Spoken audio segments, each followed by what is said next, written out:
Hi everyone, it's Mackenzie. I was coming back to give you guys my birth story, so I tried to write this out and make it a little less everywhere, but I have a feeling it's going to be everywhere anyway. And sorry for the lighting, but that's just how it is this time of day. And I really don't have a lot of time, so I just have to do it whenever. Alright, let's do this birth story. So, first of all, I know I should have done this sooner. He is actually 2 weeks old now, but just things have been crazy, and I have not been able to do like any updates at all. So I wrote out everything as best as I can. I'm sure it's not going to be as good as if I had done it like the next day, but it's still pretty fresh in my mind. So I'm going to start off with on January 8th, my husband had done an evening shift, so he had worked, it was a Tuesday, and he had worked from 2:30 in the afternoon until 11:30 that night. So I was at home with my brother-in-law and sister-in-law who were staying in town and their children, and my sister-in-law April decided that she was gonna, well, they had left to see her family, but then they came home that evening, and she decided she was going to paint my fingernails and toenails in case I went into labor the next day, because the next day was my due date and we knew it was accurate, so we knew it was going to be soon, even if it wasn't on my due date, but it was just like a joke, you know. And so she was going to do my fingernails and toenails, so she did. And then we had stayed up and chatted for a little while, but then we all decided that we weren't going to wait up for Steven because we wanted to get some sleep. So we all went to bed. Well, they went to bed, but I didn't. It was like 11 p.m. when they went to bed, and I just couldn't sleep. So I went up to our bedroom. Steven wasn't home yet, and I stayed up and I brushed my teeth and I prayed to go into labor, and I did a few other things that are supposed to help with labor. And who knows if they did, but I had also had began to start losing my mucus plug that day, so I thought that it might be soon, and I was just really wanting to have the baby. I was tired of waiting, and even though I wasn't even due yet, but I wanted to have him. I really thought I would have had him by then, and then I hadn't, and I wanted to have him before they left, and I was starting to get stressed out thinking, what is going to happen if I go past the 14th when they leave and stuff. So I was praying to go into labor and then I couldn't sleep, so I ended up still being awake when my husband got home. And so I'm just going to be really honest, even though this is probably way too much information, but I kept him up because I wanted to have sex, because I thought that would help me go into labor. So we did, and it was basically the worst sex ever because I was huge and it was just uncomfortable, and we were both exhausted. We really didn't necessarily want to be doing it, but we were, just for the sake of let's maybe have a baby. And so it was horrible. And then because it was horrible, we stayed up even later. I was upset and emotional, and we were fighting. And then it was 2 in the morning that we had fought until, and then we made up, and then Steven said, I remember him saying, "You're acting like you were when you were in early labor with Evelyn." And I was like, whatever. And I wanted to go to bed. I was so mad. And yeah, so we went to bed, and it was 2:30 in the morning on the 9th, which was then technically my due date. And so slept for a couple hours, and then at 4:30 I woke up. And I thought I woke up because I thought I had to pee, and I got up to go pee, and immediately when I sat down on the toilet, I had the strongest contraction I had ever felt in that pregnancy. And I was like, okay, that really sucked, but maybe it's a good sign, and I went back to bed. And then I woke up again with a really strong contraction. And when I had the contractions, I couldn't stay in bed because it hurt too bad laying down. And these were the very first ones. So, and they already were like that strong. And so I had to get up out of bed, and I was like trying to work through it, like walking or swaying, and then I would lay back down. And this happened several times, and I kept going back to bed thinking, I need to get some rest. This is just early labor. I need to go to sleep. And eventually I thought, okay, I'm not even getting to sleep in between these contractions. Like, how close are they? Because I really wasn't paying attention. And so I got up because I was having another contraction, and I decided just to stay up because I didn't think I was getting any sleep anyway. And I looked to see how close I was having the contractions, and it was like 10 minutes apart. So I decided that I wasn't going to get any more sleep. And then I had like 7 or 8 in the hour. And then at 5:30 in the morning, I woke Steven up and I said, I think we're going to have a baby today. I'm pretty sure I'm in labor. And he said, okay, and went back to sleep. And then I was up contracting in the bathroom, just all over the bedroom, like, but trying not to get up out of bed because I didn't want to wake up anybody else. And at 6 in the morning, I texted my doula and I said, hey, I think I'm in labor. I've been having contractions since 4:30. You know, I think it's real labor this time. What do you think? And she said she agreed that it probably was. And then she called and decided she was going to try to come over as soon as she could. So at that point, at 6:30, they were like 7 to 8 minutes apart. And I woke up Steven at 6:30 and I said, get up.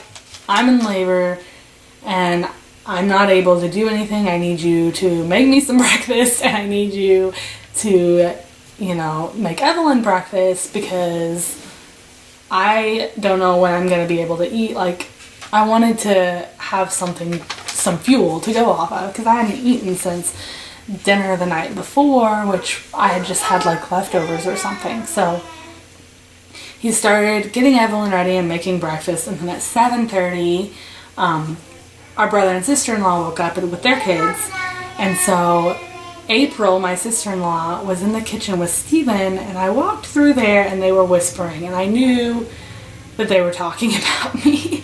And so for days and days before then, I had been having like contractions on and off, but they were nothing major, and they like would get kind of excited, and I'd tell them, don't get excited because I don't know if it's a real thing. There's no point in getting excited over nothing. And so basically they kind of learned to keep their mouths shut about it. So that morning they were in the kitchen whispering about me and didn't want me to know, but I knew. And then I went back in the living room, and I was like still having them every like 5-7 minutes apart. And my oldest niece, Victoria, who was 6, was in there with me. And she's like, why are you getting on your hands and knees? You know, and so I was still on my hands and knees when it happened. I couldn't hardly talk to her. And so when the contraction was over, I said, well, I think I'm going to have a baby today. And Victoria said, how do you know? And I said, well, you know, but right before you're going to have a baby, you start hurting really bad, and it hurts a lot, and then you keep hurting, and like you have rest in between, and it just hurts really bad. And typically you're not going to hurt that bad unless you're really close to having a baby. And I think I'm going to have a baby today. And she said, oh gosh, I do not want any part of this having a baby.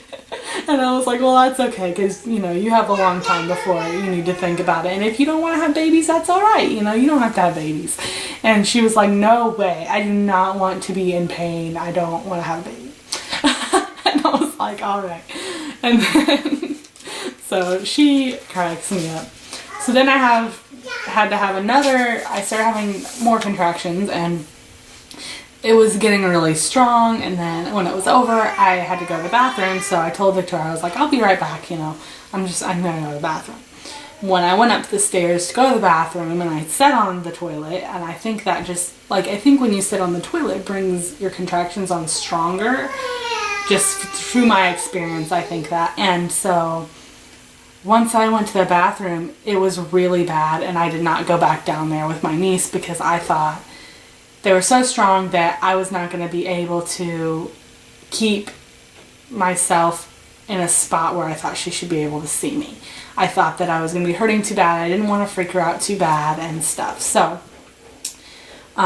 they were, at that point, my contractions were like 2 minutes apart. And I was laboring on my knees, like I was on my knees leaning on the edge of the bed. Like here's the bed and here's me on my knees, and then my arms were like up here on the mattress part, kind of. And so that's how I was laboring, and that actually was not too bad for me in that part of labor. And then Steven came in finally into the bedroom with my breakfast, but by then I was like contracting so often I couldn't hardly take a bite without like having a contraction start. So I was not able to eat by the time he finally brought breakfast up, which was like an hour and a half after I asked him to make breakfast, because he was chatting and feeding Evelyn and all that stuff. So basically I didn't eat any breakfast. Then at 9 o'clock, it was 9 o'clock by that point, I told Steven that I thought I wanted to go to the hospital because it was like so bad and so often. Like I could barely say a sentence and then contract again. But at that point, like my doula still hadn't showed up and I didn't want to go without her and stuff. So we waited, and she showed up around 9:30 or so. And then she helped me stay home longer. Like she was doing comfort measures and like kind of talking me through it. And I just felt more comfortable with her even than Steven, because I knew that she knew more what was going on. And Steven kind of, which this happened with Evelyn too, he just makes me mad when I'm in labor. And I don't know why, but that's just kind of how it is. So Rachel came in and she was able to calm me down a little bit more. And she was like feeding me oranges like while I was having contractions, just like trying to get something in my system. Like she would just tear off a little piece and feed it to me. And then I kept saying like, I want to go to the hospital. I think I want to go to the hospital, but I didn't really want to go, but I just felt like, oh my gosh, surely this can't get much worse. And so, but since I didn't say I flat out wanted to go, they talked me into not going. And so during my contractions, like I didn't want to be touched. Any type of touching, massages, anything, like really made it worse for me. I just didn't want to be messed with, but in between, back rubs helped. I'm gonna have to finish this video in a little bit. So, hey everyone, I'm back. Sorry about that. Anyways, what I was saying was, during labor, during contractions, I didn't really want anyone to touch me, but in between, back rubs like helped a lot. In between the contractions, it made me like calm down and feel better. And then around 10:15, I was having a contraction, and I remember just saying, okay, we have got to go. And so basically that told my doula, all right, like something's obviously happening, we're leaving. So we all left. My husband and I went in our car, and then our doula, she was gonna go home and nurse her baby and then meet us there. But then she decided to just go ahead and meet us there. So she was there a little bit after us. And we drove, and then Evelyn stayed with Josh and April. And then the car ride there was absolutely awful. It was like the worst part probably of, one of the worst parts. Because like even just sitting down it hurt me. Like when I was sitting on the toilet, it hurt like sitting up in the car with the seatbelt on. And so it was awful. I had so much pressure. I was hurting so bad. Like the bumps in the car ride and my contractions were just speeding up and speeding up. It felt like almost one constant contraction almost. And it was a 35-minute drive to the hospital. So that's a long time to be in like horrifying pain. And then I was like screaming almost the whole time, like, because it was so bad. And I don't typically like scream that much, but I did. And then it was about 11:15-ish when we got to the hospital, because it took a little time for us to like get everything situated and whatnot. And then I wasn't technically even admitted until like 11:40 some odd. But we got there, and Steven dropped me off at the door, and then I walked up to triage myself, and when I got there, I went in and like checked in, and they told me to sit down somewhere, and then I was like having contractions, and the lady noticed, and somebody came back and they were like, we're gonna go ahead and take her back because she's obviously in active labor, so we're not gonna like send her to triage or whatever. So they took me straight to a room, and then they wanted me to like, well, first when they took me to the room, I said I had to go to the bathroom, so I went in the bathroom and I shut the door and locked it, and to go to the bathroom, you know, that's what I do. I like don't typically not lock the door. I always lock it because I don't want people coming in. And I locked the door, and I sat down. I was trying to pee, and then I did, and then I started having another contraction. They heard me, and one of the nurses was like, did you lock the door? And I said, yeah. And she was like, you cannot do that. And she like unlocked the door and came in, and she's like, you need to get on the bed now because we don't know how far you are. We don't know anything. So I did, and I had agreed prior, and I knew this was going to happen, but I didn't know like how horrible it would be. So I had agreed to do like 20 minutes fetal monitoring and monitoring on me when we first arrived, just to make sure everything was okay. So they did that, and they hooked the monitors up to me and everything, and I had to lay on the hospital bed. Sorry, I think that, I don't know what's going on. Anyways, I lay on the hospital bed on my back, and they were doing the monitoring, and it was awful. Like, laying on my back was horrible, and I was having back labor through most of this, so that's one of the reasons why it was so bad. But anyways, so I was there forever, and I was getting so mad. I was like, how much longer, and my doula got there while I was hooked up to the monitors, and she was like, this is bugging her, because like the strap on my stomach just like, it bothered me really bad. It was like something touching me, and I didn't like it. And they were like 7 more minutes, and I was like, are you kidding me? It's only been 13 minutes of me being on these monitors. It's awful. And then so they checked me. It was the first time I had been checked.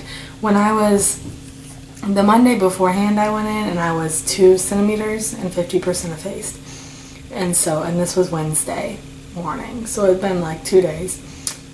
But I didn't go into labor until obviously that morning.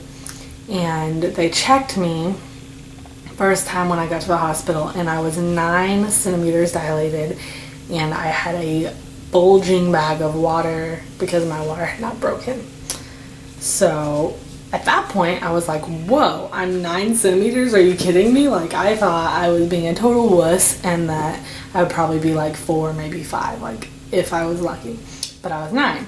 So that was pretty awesome for me anyways. And I thought, okay, I'm gonna have this baby like that. Like, it's gonna be so fast. And I told Steven to call April and have her go ahead and bring Evelyn, because we thought we were gonna have a baby super soon. So they came, they were on their way, and they didn't make me ever do a hep lock, which is like a thing they put in your arm to stick an IV if they need to. But it's not an IV, it's just like the needle goes into your wrist, and then they lock it, and you don't have to be hooked up to anything else unless an emergency. But that way, if there is an emergency, they have it on you already. But they didn't make me do one, which I was shocked, because I had had to sign a release that I would do one, and they just didn't. And then once they took all the monitors off, it was so much better, and I was like, can I get in the tub? Because there was a jacuzzi tub in the room, and they're like, yeah, go ahead. So I went and I got in the tub, which was amazing, and I spent a very long time in the tub, and I was able to like, it really eased my pain, like being in the water. And like, I don't know, it was surreal. Like, I got really quiet when I was having contractions. It was just like not a big deal, and I was able to deal with it, and I was trying to like do other things, and it was really nice, and it felt really good. And then but it did slow my contractions down quite a bit, because I mean, it was helping me cope with labor, which in turn was stalling labor, I guess. So, and I saw, like, there was a clock above my head, which I hadn't noticed, and I hadn't looked at it much, but then I noticed that it was 2 o'clock. And so, my midwife was sitting there, and I said, hey, do you think that I can go home tonight? Like, we're gonna have a baby soon, I was still thinking. And you think I can just, like, go home tonight? And she was like, yeah, probably. I mean, if there's no complications, it might not be, like, before 5, but this evening, like, tonight, you probably can. And I was like, awesome. And then at 3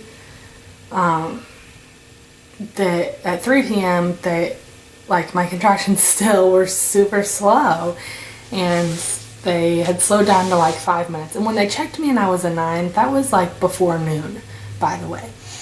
So I'm like 3 hours of being at a 9.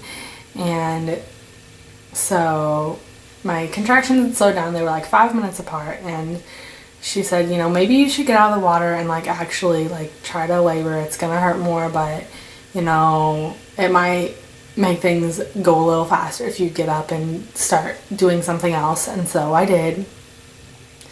And my water, like, they decided to check me, and my water still had not broken, but his head was starting to come down because he was like really high, like I guess not even barely engaged. And so when they checked me, since my water bag wasn't bulging anymore, they said I was 8 centimeters dilated, and I was so upset. It just like totally put a mental block on my head, and I was like very mad because in my mind I was a 9, now I'm an 8. I had regressed, and they like told me you didn't, it's just because, like, you know, when your water was bulging out, it made it, you stretch out to a 9, but now that his head is down and your water isn't bulging out, but it's no difference, it's just whatever. But it very much upset me. And so then they encouraged me to like go sit on the toilet because that would help again, to help me progress, and I did. And Steven followed me in there, and I was just like having a meltdown. I felt like I was never gonna have a baby, and I was like, I'm so dumb, you know, like he's never gonna come. I shouldn't, like, I'm so stupid. I should have came here way sooner. I should have got an epidural. I should have taken the drugs, blah blah blah. And Steven was like, remember, you're doing this for your baby, like think about the baby. And I was like, I don't even like him, like because I just was so upset. And in my mind at that time I was like, I don't want to have a baby, like this is horrible. Which is obviously crazy talk. Like I was super in pain and emotional, but that's what I said because I was crazy. And then when we came out, I came out of the toilet, and like no position was giving me any relief at all. Like we tried several things. They wanted me to like, they thought he had turned the wrong way, so they wanted me to lay on my back and do these different positions, like to help him turn back around. And it was like on my side and then on the other side, and it was so horrible. It like made things so much worse. And I was having back labor, like that's why it hurt so bad. And he eventually did move a little bit, but it still wasn't like to the ideal position that they wanted him to be. So at like 3-ish, somewhere around there, they checked me again. No progress. I was still the same. And I ended up like on my hands and knees because that still hurt like crazy, but it was the best I could come up with where it wasn't as bad. So I was on my hands and knees, and then my midwife said, you know, you've been at an 8 since you got here. It's been however many hours, and you know, maybe we should break your water and see if that helps progress. And like, I had been thinking in my head, I wish they would break my water, I wish they would break my water, just because like with Evelyn, my experience was that they broke my water and I had her 5 hours later. I was only a 1 when they broke my water with Evelyn. So I kept thinking if they would just break my water, I know I would have him. And that might have actually been blocking me from my water breaking, because it's all I could think about. And so when she said that, I was like, yes, do it. Break my water. Like, that sounds great. Even though I originally wanted it to do it on its own. But, like, it's still not much of an intervention. Like, I still wasn't getting drugs or anything. They just broke my water, though. So they did that, and I was so ready to have him. So they broke my water at like 3:30 or 3:45ish, and by 4 I was fully dilated and ready to push. And I started pushing, and this process seemed to take a million years. And I was just like, I was worried. This is a side note, but I was worried that, like, me being in so much pain and in labor would scare Evelyn, because she was in the room the entire time. From the time that we got there and they said I was a 9, we called Josh and April to come up, and April got there within like 30 minutes or so, and they were in there with me, April and Evelyn. So I was worried when I got to this point in labor that I would scare Evelyn with, like, me hurting and stuff, and that she wouldn't understand. But it didn't scare her. Like, in fact, when I was like, they were trying to help me breathe and, like, make low noises to help. And so when I was like, oh, or whatever, Evelyn would do it too. It was so funny. And it gave me such encouragement, because I was hurting. I thought I was never going to get him out. And then, like, when I would hear her do that, when I would hear her do that, it made me realize why I was doing it. Like, that it was so much. That's why I was doing it, for my kid, for, like, Evelyn, and that I was gonna have another one, and it meant so much to me. So anyways, back to the pushing and stuff. Like, I was pushing and pushing, and I just thought I was never gonna have him, and towards the end I was pretty convinced that I wasn't gonna have him, and, like, in my head I was even scared that, like, they weren't gonna let me go through with it because it was taking so long. And I remember that I was, like, praying. I was like, please God, like, let him hurry up, let him come out. And then I was, like, trying to bribe the baby. I was like, I love you, come on. Like, we want to meet you, you know. And my sister-in-law told me that, like, I made, like, her and my aunt and people cry, because I was like, please come out, I love you. Like, during a contraction, I was, like, begging him to come out, and I would yell, like, come on baby, and stuff. And then Steven was holding my hand while I pushed, and I was on my hands and knees, and so I would, like, grab him and then, like, bear down and push. And I would push, like, as I chose. They weren't, like, having me count or anything, but I would push, and then I couldn't push anymore, and then I would, like, just catch my breath, start back at the top again, and go down and push again, like, until the contraction was over. And one time Steven didn't realize that a contraction was coming on, and he had let go of my hand, and I was like, are you coming with me or not? Like, with my hand, because I wanted him to hold my hand. So that was really, like, the only part that I really needed or wanted Steven there. Like, I was glad he was there for support, but most of the time nothing he did really helped me. But in the pushing, that's when I needed my husband to be there. So I ended up pushing for almost an hour. It seemed like so much longer than that, but it was almost an hour. And towards the end, the midwife was like, okay, because his head was starting to show and stuff, and she was like, listen, you cannot stop pushing once you get his head out. She's like, your baby is big, and so his shoulders are bigger, and once his head comes out, you still are going to have to push to get his shoulders out, or else he's going to get stuck. And so that kind of freaked me out, but I didn't. I, like, pushed through it. And so when he was getting delivered, we got his head out, and then she had to pull one shoulder out and then twist him the way he was supposed to be, because he was still turned a weird way, and then pull the other shoulder out, and it hurt horribly. But then he was out, and I was shocked. I like couldn't believe it because I was so convinced he was just never gonna come out.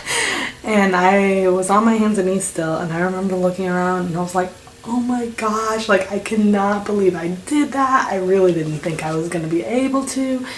And so it was 4:54 p.m. when he delivered, and the midwife, once she pulled him out, she like was like, come on dad, and gave him straight to Steven, like immediately after she had turned his shoulders and he was all the way out.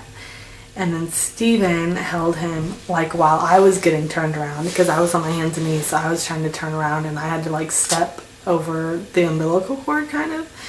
And then once I got turned around and like on my back again, Steven brought Josiah up to me, and it was perfect. It was so amazing. I couldn't believe it. And he was still like cheesing and stuff, and I just had him like right on me, and it was insane. It was insane. But then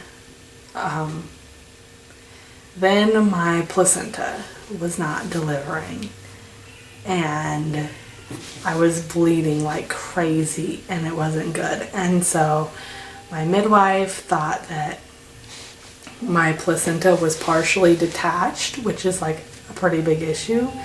And I quit having contractions after I had him. Like, your body typically keeps contracting until you deliver the placenta. Mine didn't. It just quit. Like, just quit contracting. And so Rachel, my doula, and she's also our cousin, she was like helping, like trying to get Josiah to nurse, because nursing will help bring on contractions sometimes. So she was trying to get him to nurse, and I was bleeding and bleeding, and the midwife was like kind of trying to pull on the placenta to get it out, which didn't really help. And we're not sure if it was all actually partially detached. She thought it was. We're not sure if it really was, or if her pulling made it that way. But one way or the other, like, I was bleeding way too much. And then she said, she's like, I'm sorry, but like you've probably earned yourself some Pitocin and IVs because your placenta is not delivering, you're bleeding too much, and it's just not good. And so I was like, no, are you kidding me? I just went through this natural childbirth with like nothing at all. The last thing I want is Pitocin. No thank you, get it away from me. Like, I did not want Pitocin at all. I was so upset to hear that. And so like me and my doula and my husband and my aunt and my sister-in-law, we were all praying. We were praying for the placenta to deliver. We were like, please, come on God, like you can, like, we want this to deliver. We don't want, you know, the Pitocin and whatnot. And then like they were all praying out loud, and especially our aunt and our cousin, which is my doula, and they were like, you know, really praying. It was crazy. It was like a surreal experience. And then we heard my midwife join in, which was shocking because like she was just my midwife. We didn't know like if she believed in anything or not. So it was really cool because she ended up joining in, and then my placenta delivered like all at once. It was crazy, incredible experience, and I did not have to have any Pitocin or IVs at all.